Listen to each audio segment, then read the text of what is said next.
জাতীয় বাজেট ২০২৫-২৬ নিয়ে সুপারিশমালা পেশ করেছে সিপিডি। রাজধানীর ধানমন্ডিতে চলছে সংবাদ সম্মেলন, সরাসরি চলে যাচ্ছে সেখানে। গঠনও করা হয়েছে। এই সমস্ত কারণে বার্ষিক উন্নয়ন কর্মসূচির বাস্তবায়নের হারটা গতবারের তুলনায় কম হয়েছে। অন্যদিকে এডিপি বহির্ভূত বাজেটের ব্যবহার আবার উল্লেখযোগ্যভাবে বেড়ে গেছে এবং এই সময়ে জুলাই-ডিসেম্বর ২০২৫-এ এটা বাড়ার হার ৩৫.১%, যেখানে ২০২৪ অর্থ বছরে একই সময়ে ৩০.৭৬% ছিল। এর পেছনে মূল যে কারণগুলো তার মধ্যে হচ্ছে যে আপনারা জানেন যে দেশীয় যে ঋণগুলি নেওয়া হয়েছে, দেশীয় সুদ পরিশোধের ব্যয় এবং ভর্তুকি প্রণোদনার ব্যয়, এখানে এটার পরিমাণ বৃদ্ধি পেয়েছে। আর এই ক্ষেত্রে আমরা যদি ঘাটতি যে বৃদ্ধি পেয়েছে এবং এই ঘাটতি অর্থায়নের, বাজেট ঘাটতি অর্থায়নের যে চ্যালেঞ্জ, সেখানেও আমরা দেখছি যে এটা একটা যে বর্তমানের যে অর্থায়নের কাঠামো, সেটা একটা সমস্যাজনক এই বাজেট ঘাটতি মেটানোর জন্য।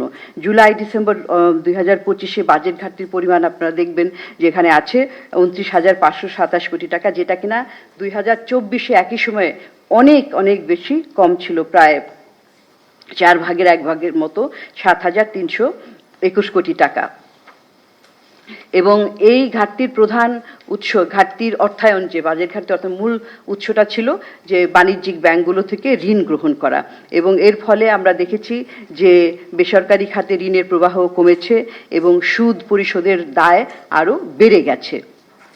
এখন যদি আমরা মূল্যস্ফীতির চাপের দিকে দেখি, যে সারা বছর জুড়েই কিন্তু এই সময়কালে মূল্যস্ফীতির পরিস্থিতিটা উপরের দিকে ছিল। জুলাই থেকে ফেব্রুয়ারি পর্যন্ত এই সময়ে শহর এবং গ্রাম দুই পর্যায়ে সাধারণ মূল্যস্ফীতি গড়ে 9% উপরে ছিল এবং শহর এবং গ্রামে উভয় ক্ষেত্রেই খাদ্য মূল্যস্ফীতি খাদ্য বহির্ভূত মূল্যস্ফীতির চাইতে বেশি ছিল।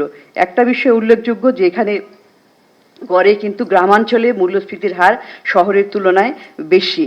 এবং আরেকটা বিষয় যে এই যে একটা ধারা আমরা দেখেছি যে কিছুদিন এখন এই মাসে এবং গত মাসে একটা নিম্নমুখী প্রবণতা, কিন্তু যদি গ্যাসের দাম বৃদ্ধির যে প্রস্তাবটি আছে, সেই প্রস্তাবটা যদি অনুমোদিত হয়, তাহলে কিন্তু এই মূল্যস্ফীতির পরিস্থিতিটা আরও খারাপ হয়ে যাবে।